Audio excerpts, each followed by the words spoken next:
Hey guys, and welcome to Pheas Software. Today I'm going to be doing a disassembly, internal review and reassembly of this double BELL MK12 MOD.1 SPR.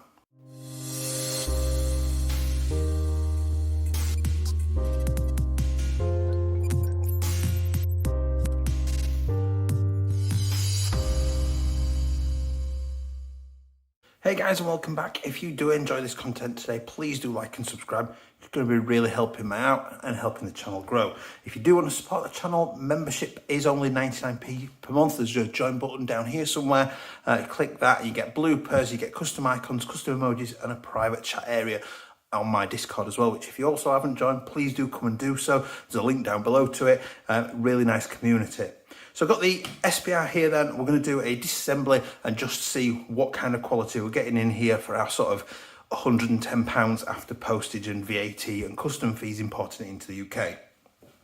So obviously make sure your mags are out, your batteries out, nice and safe.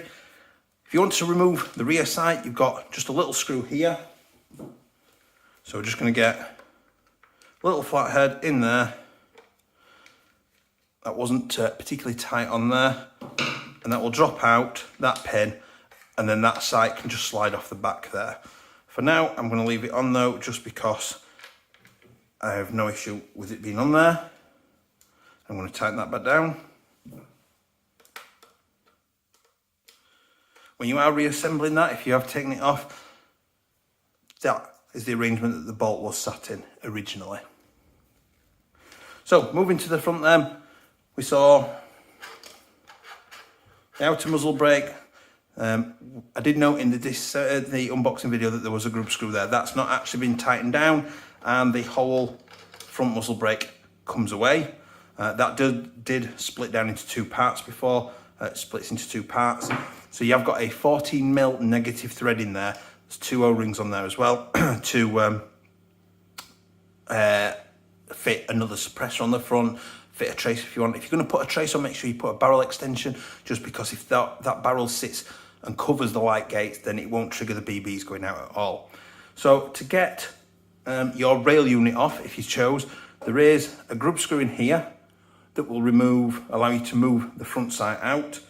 At that point, we're going to drop these out. Take those accessories off. There we go. You're going to have to undo this little Allen key bolt and this little Allen key bolt, and then this whole thing unscrews.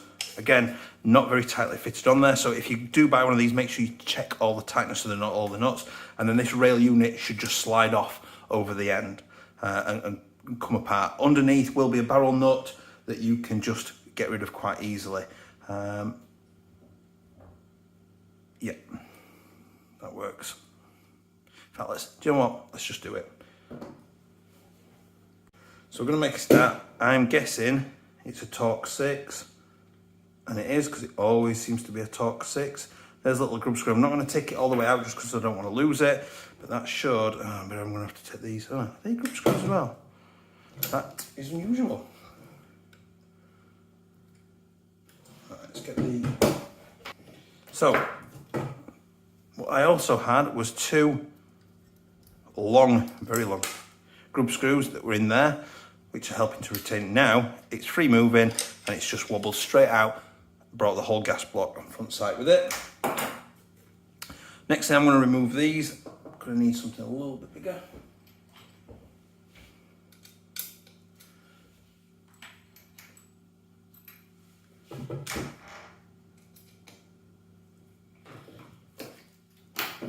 So that's the number 2 bit. And I've undone one little screw, flip it over. There we go, there's another little screw. Undo this. And the rail, and it's already.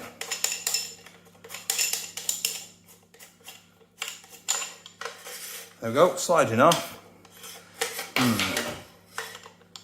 There is something. There we go. I missed a bit. There is this plate here.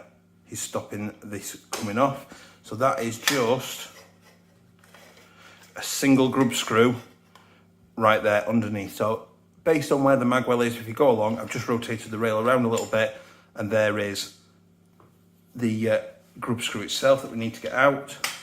Let's see if I can get that out.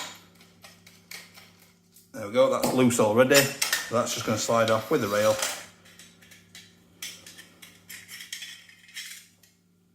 And there it was, hanging about.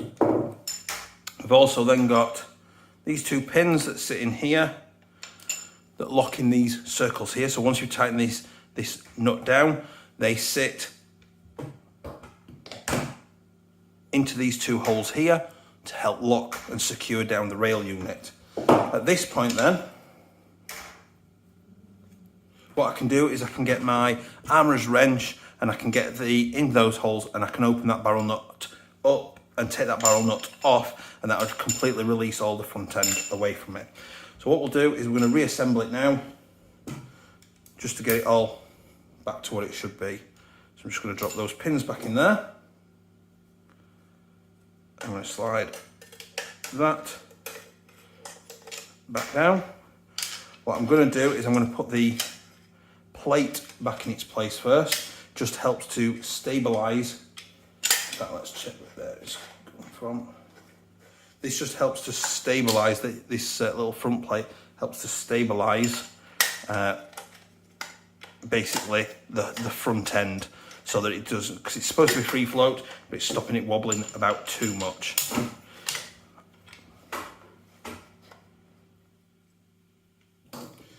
So I've just got that back in position, and I'm just going to screw that down. It's not overly important exactly where it goes, as long as it's more or less in position near the front there. There we go. Now I can drop the rail down the rest of the way, and then I'm just going to screw it back in.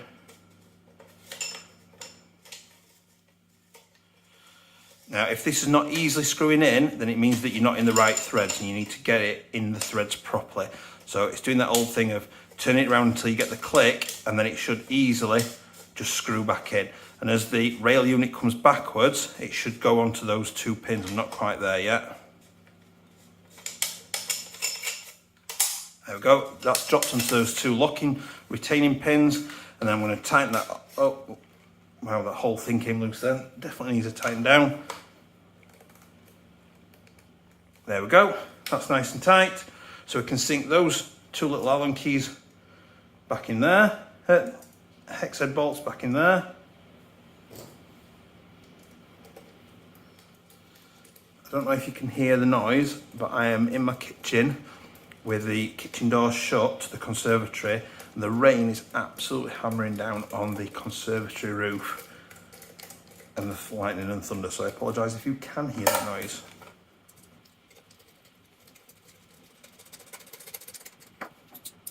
When you've put the ring in underneath, this should be the top part here, so it's got an opening to allow your gas tube to go into, and that just slides back in there, nice and easy.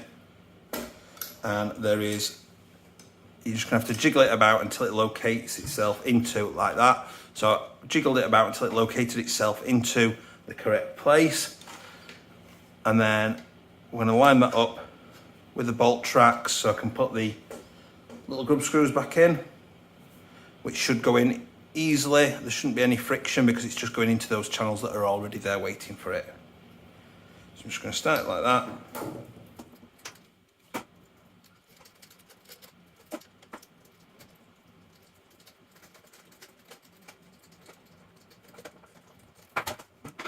Once you've got one in, the other one will go in much more easily because it's already all lined up for you.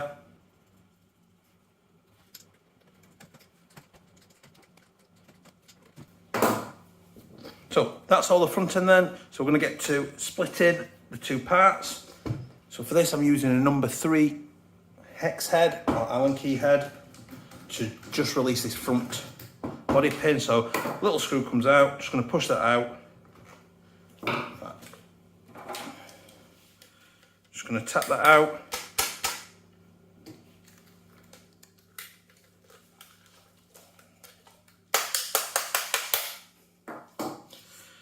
that pin was well wedged in there. Make sure you keep them together because the front body pin and the rear body pin are different. Just going to release them, pull the charging handle because it catches on this notch on top of the gearbox. Gearbox, says BELL on the side, doesn't look horrific. Wow, that's okay. Is that an aftermarket nozzle that's been put on there? Well, I'll be interested to see that in a minute. So let's have a look at our hop unit. So there is our 470mm in a barrel, so 47 centimeters. We've got an O-ring on the front here just to help retain the wheel. So if I turn the hop all the way on, the barrel, I'm not gonna lie, is a bit mucky, and I did notice in the shooting test that I'd got the hop fully on and they weren't hopping for a little bit and then suddenly started catching, so I would expect a little bit of grease in there. So I would give it a good clean. That, hopefully, there we go. That's the full amount of hop. It was hopping 2.5s quite comfortably. Doesn't seem to be an awful lot of material in there though. So I'm maybe guessing a better quality hop unit, hop rubber, or a more enhanced nub would help sort of lift a little bit heavier, or probably the rubber and the nub the tensioner would be a good option to change. Other than that, you've just got a typical AR style charging handle that hooks, a spring hooks around the screw in here, and you've got sort of like the dust cover plate in there that just pulls back and locks open against the side of the gearbox. To get into here then, we'll pop that open, and I'm pretty sure, yeah. So sometimes this screw here is a very long screw that goes all the way down into the back of the gearbox. On this one, I can see that there is a hex head screw, a crosshead, a Phillips head screw down in there. So I'm going to get my long screwdriver to access it. So I've got my rather long Phillips head.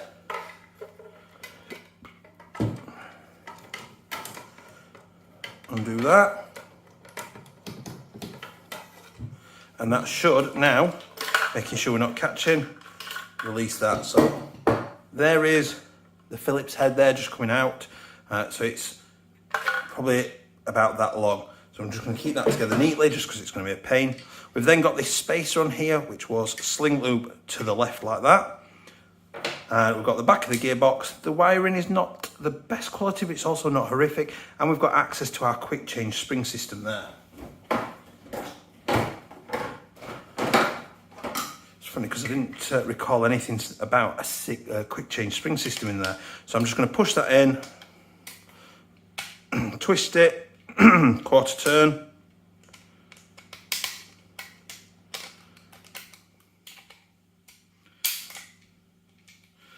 Now it's a little bit stuck. I'm having to sort of wiggle it about a little bit just to see if I can get that to come out.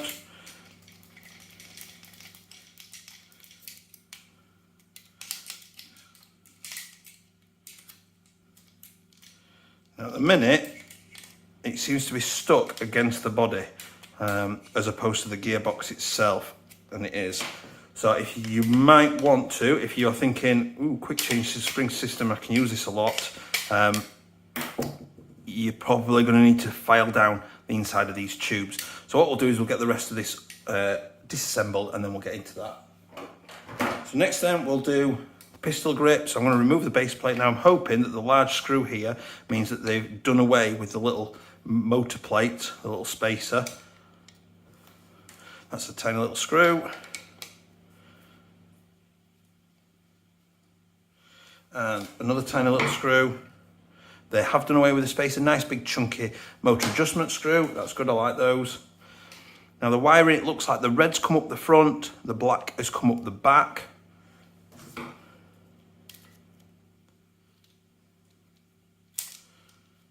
One wire off.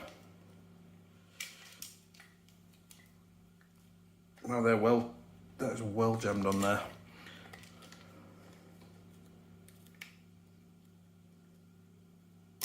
There we go, motor connection's off. Let's get this motor out.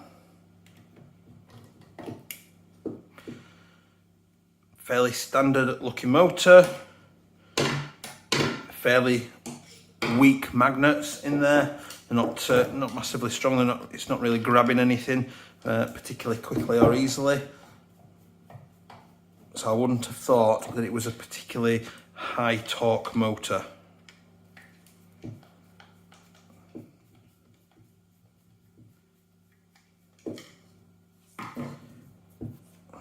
So I've loosened the two pistol grip screws. Now on this occasion, they've gone different. Usually we see the screws are in the top left and the bottom right. On this one, they've gone bottom left and top right. And the wires did come up, red up the front, black up the back, and no wrapping round anywhere. Lay that down. So we've got the mag release to do. So this is a hex head. This is a number 2 hex head, or Allen key. Just unscrew it.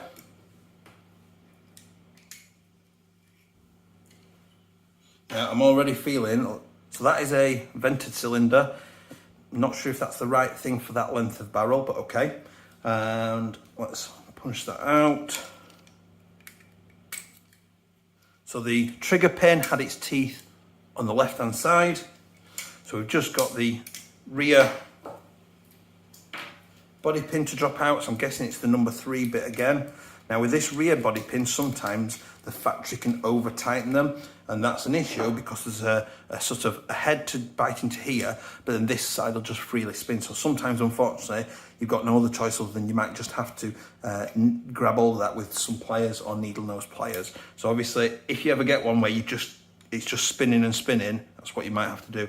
That does appear to be an O-ring on the actual pin itself to sort of create a bit of friction. In fact, there it is, look, it's come off. So that's obviously something to watch out for when I'm reassembling it. And then we should now be able to lift our gearbox out quite easily, he says.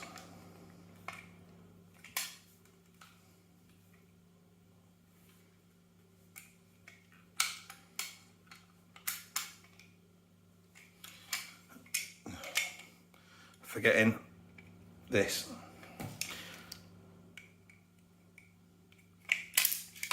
So the bolt release had a little metal pin in it. The teeth on the pin were in this side, so I've pushed it out this way. This then frees up the little rod there. Looks better quality than I thought. Then the gearbox will be free, stiff but free to come out. There is our gearbox. Now there is a little bit of grease on the outside of this. We have got 8mm bearings in there. That's quite impressive. Let's have a look.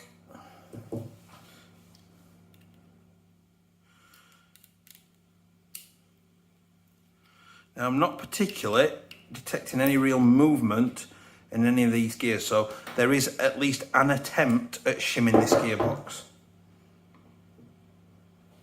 So we're going to remove the bolt catch off the side of the gearbox here. So the way this works is you've got a spring that's hooked into the side there, it coils around this peg and it just sits under here. So I remove this screw, this spring's free to move away.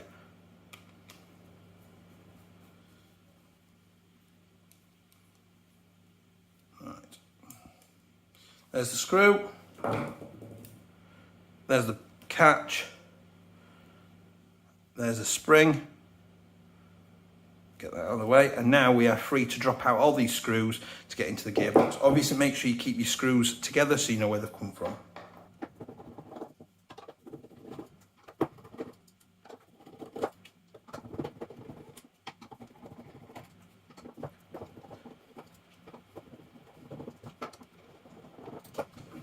Just before I split it, I did forget to drop out the quick change spring, again, which wasn't a listed feature, so I'm just going to push that in and wiggle that out. There we go. So we've got, that is a substantial metal spring guide with a bearing on it as well. We've got a linear spring that's quite tough, so I'm expecting not amazing quality compression, but we'll see. And then we'll split this.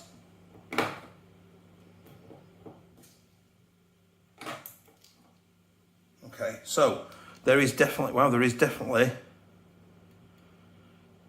some good effort at shimming in there. There is evidence of shimming in there. The air nozzle is actually quite nice and does not look like the typical Chinese air nozzle I would expect in there. The gears have got some nice quality grease on them. It doesn't even look like cheap nasty grease. We've got a delayer, like sort of chip on the peg that pulls the tappet plate back. We've got a, I almost want to say an aftermarket piston in there. Let's just pull that back, drop that in. There we go. I wonder if here somebody has paid for some bits putting in, and I have ended up lucky with this one. I'd be interested to see if somebody else's looks like this. So we've got a red piston with tooth missing and a, I don't know, BELL performance high performance piston. Wow, okay. Right, wow, that's impressed me no end. We've got a 21mm metal air nozzle with an O-ring inside it as well. Wow, this is impressing me no end. So let's check the compression. Absolutely no compression whatsoever. So I would assume if I change that O-ring out, the FPS of this would shoot up significantly. Obviously, if I'm not getting compression because of the O-rings not got compression, then I'm definitely not going to get compression. Now, I'm not. So at the minute, this spring is fairly strong. I don't know what rating that is, but it's obviously quite a thick, chunky, quite tough spring compression. So what I'm going to do is, because I'm downgrading this at the minute as well, I'm just going to go and select an appropriately weaker spring than this one, and then we're going to rebuild it and go through that. So I've got my replacement spring, and this one it's generally linear spring. It's got a tighter coiling at the end, which I'm going to put on the spring guide, but we'll sort that in a minute once the gearbox is back together. So first job then is to put the tappet plate and cylinder sort of piston assembly back on. So I've got my air nozzle is hooked into the tappet plate so it moves together. I've got the piston with its teeth down to match the tappet plate like that, so that it all sits nicely. And I've made sure that the sector gear's main teeth here that would pull on the piston are underneath. The gear set as well does look quite nice. If this is the standard build from BELL, I'm not gonna lie, this is pretty decent quality.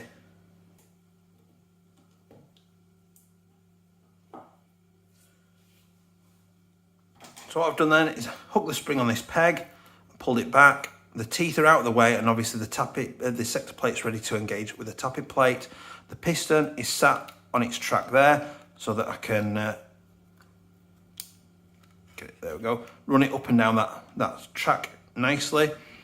So next thing we're going to do is not do that. There we go. Next thing we're going to do is drop the gear and the anti-reversal latch back in, and then we can close the shell. So the anti-reversal latch, as shown before, even that, see, that's quite nice actually, that it's not overly strong and it's quite close together. It only needs a little bit of compression onto the gear, so I'm just going to drop that in. I've held it open, I'm using my thumb compressed down on the top to keep it open. Even that went in really nicely, so I'm just going to wind it forward. It is still a little bit springy, but should be okay. It is a gearbox that will take a Titan or a Perron V2 hybrid quite happily, if that's what you wanted to do with it. And now I can bring in the other half of the shell and we can seal this up.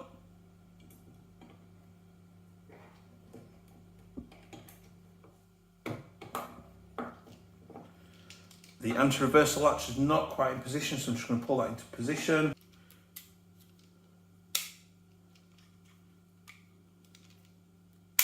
There we go. So just had to move things about. Usually the trigger, sometimes the trigger block gives you safe. sometimes just in out of position a little bit, and that's all seated nicely in there now. So I'm going to put the screws back in, and then we'll put the spring guide and spring in.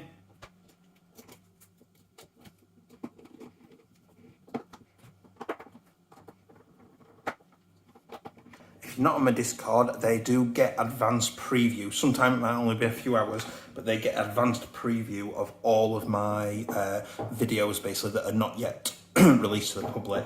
So if you did visit the Discord and join up, there is a Pheas vid preview sections where there's links to all of the videos that I've got that haven't officially gone out to the public yet.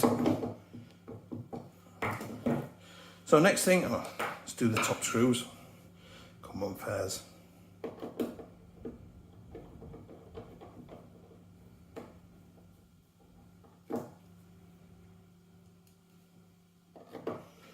Beauty of this quick change that I didn't know was in here means that if this spring is still too strong after this work, then I can quickly change, just swap it out. I don't need to do a full disassembly. Make my life a little bit easier.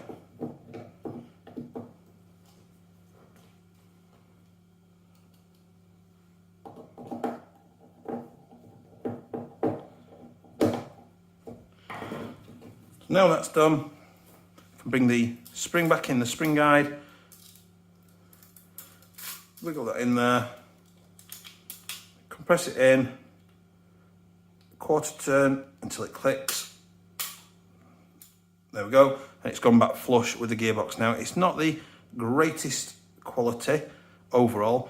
Again though, for the price we've paid for it, it's pretty damn cheap. You can't really argue against it, I suppose.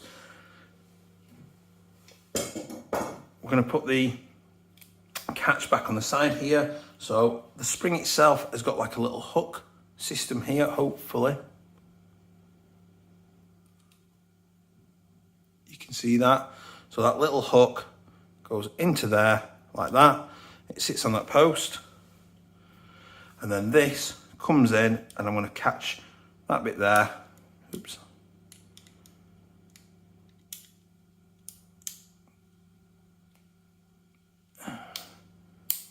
There we go. So the spring's under this bit here. This little pin here stops it going too high, and we're just going to put the screw back in whilst precariously balancing it in my hand and trying to get tools.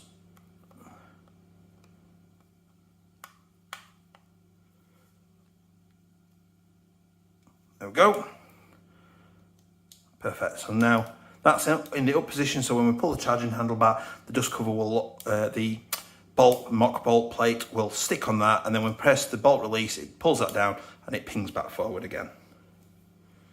So next thing we can do is we can drop that back into the receiver. Little bit of a snug fit, so you might have to put a little bit of force just at the back there.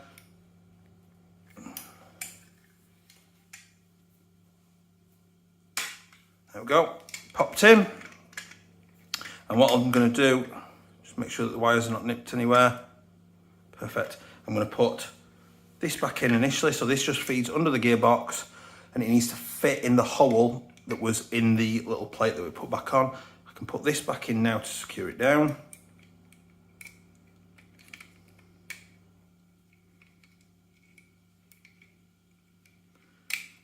There we go.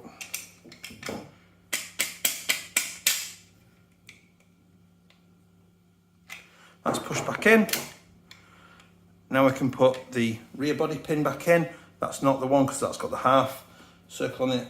That's the rear body pin. Now the gearbox has quite a bit of play about room in here, which is not a bad thing. It's just obviously something to watch about for that it will float about. So it's always worth putting in the trigger pin and the back body pin before you put anything else in to keep them centralized to the correct positions. I've put the little O-ring that we found back on the screw and reassemble that. I'm going to put the trigger pin back in.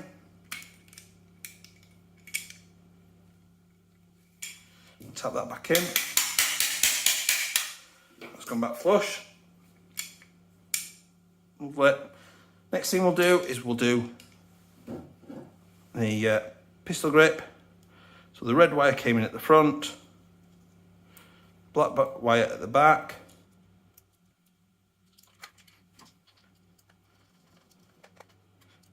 Screw those down.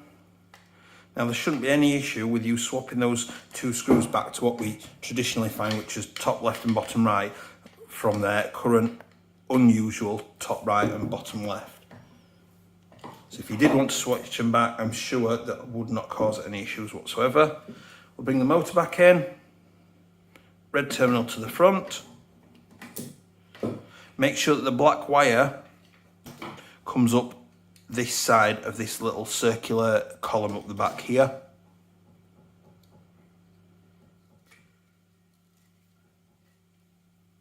Oops, missed.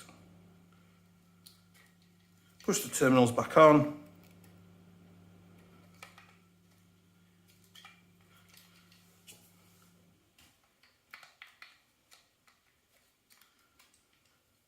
Put the base plate back on and drop the screws back in. I'm sure there's going to be something in a minute I forgot.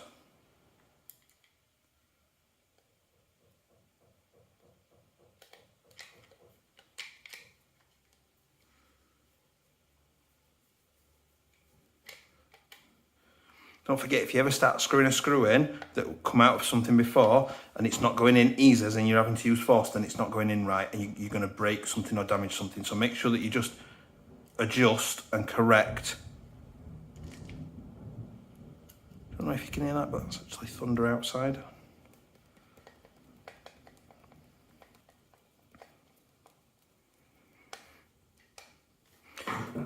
So that's back in now. We can put our mag release back in, spring on,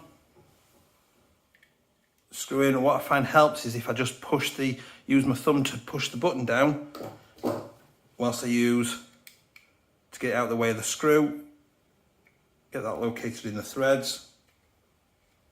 There we go.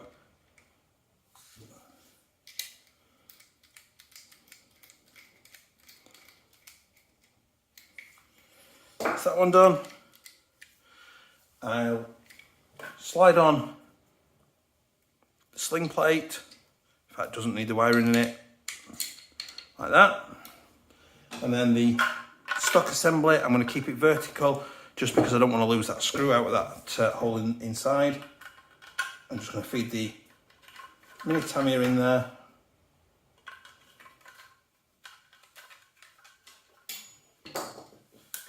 And then keeping the wires down out of the way, I'm going to feed the screw into there.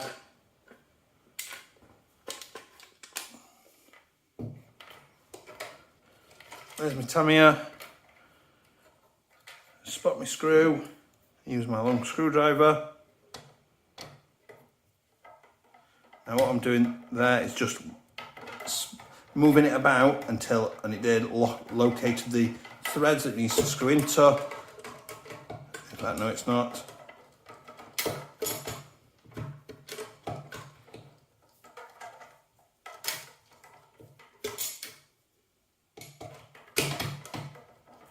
There we go. That's got it. Tighten that down. At this point then, the upper can come back in. Nearly did forget that. Put our barrel and hop back in. There we go. Put the two halves back together. Don't forget to pull up on the charging handle to lift it up over that notch at the back. Click them together. The front body pin might need a bit of tapping in. And then screw that back in.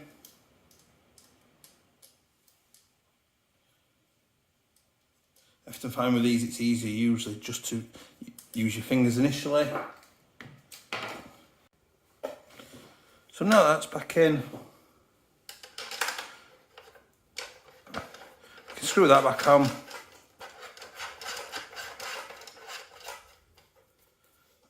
I'll make sure to tighten the grub screw down and we're done and dusted. So I hope you found that useful. I was actually pleasantly surprised with the internals, particularly of the gearbox. The shell might not be the greatest of shell, but it looks decent enough, at least for the UK sort of limits. The barrel probably at least needs a good clean, maybe a new hot rubber and tensioner. But overall, I'm quite impressed actually, particularly for the value. So I hope you found that useful. Please do remember to like, comment and subscribe, because you can really help my channel grow and get me seen by the YouTube algorithms. And if you're not a member, feel free to sign up. There's a button down here. It's only 99p a month. And please do come and join my Discord. Again, link down in the description. Thanks a lot, guys, and I will see you next time. Bye.